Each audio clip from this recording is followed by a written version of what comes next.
देखते हैं होली क्यों मनाई जाती है। आइए, स्वागत है सभी दर्शकों का ज्ञान गोपेश यूट्यूब चैनल में।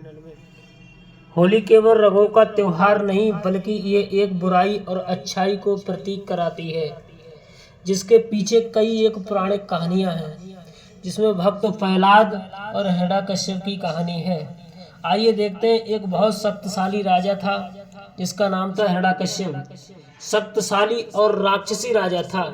उसे भगवान विष्णु से वरदान मिला था, नहीं वो दिन में मरेगा, नहीं वो रात में मरेगा, नहीं वो जानवर से मरेगा, नहीं वो आदमी से मरेगा।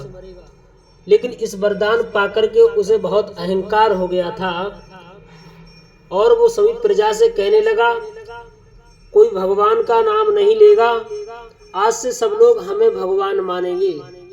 लेकिन उसी का बेटा भक्त प्रहलाद भगवान विष्णु का बड़ा भक्त था। लेकिन जब ये हिरण्यकश्यप ने सुना तो भक्त प्रहलाद को मारने के लिए कई योजना बनाई, कई कोशिश की, लेकिन भगवान विष्णु ने उसकी बार बार रक्षा की। भक्त प्रहलाद नहीं मरे। लेकिन बहन होलिका को बुला करके उसने षड्यंत्र रचा था कि बहन होलिका, तुम कोई उपाय करो। होलिका भक्त प्रहलाद को मारने के लिए तैयार होती हैं। लेकिन क्यों होलिका से ये षड्यंत्र रचाया गया? क्योंकि होलिका के लिए वरदान मिला था काली माँ से कि होलिका आग में जल नहीं सकती है।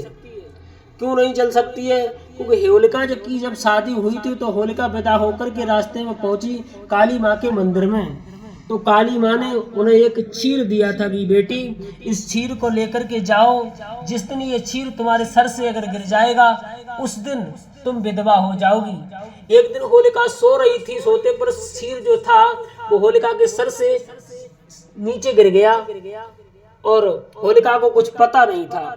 उसी समय सोते वक्त पर उसका भाई हिरण्यकश्यप आया और विप्रचिन का सिर काट ले गया। होलिका विधवा हो गई और उसके बाद में कही, भैया ये तूने बहुत बुरा किया। हिरण्यकश्यप कहने लगा, बहन जिस दिन से मैं युद्ध में हारा, मैंने रोटी तक खाना छोड़ दिया था, इसलिए मैंने अपना बदला दिया था।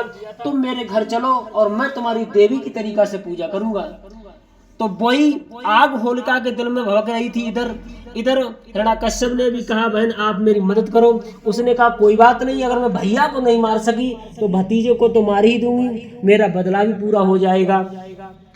तो होलिका भक्त प्रहलाद को लेकर के आग में बैठ जाती है। लेकिन वो क्षीर जो था भगवान की ऐसी माया थी, होलिका के सर से छूट करके भक्त प्रहलाद के सर पर लिपट गया।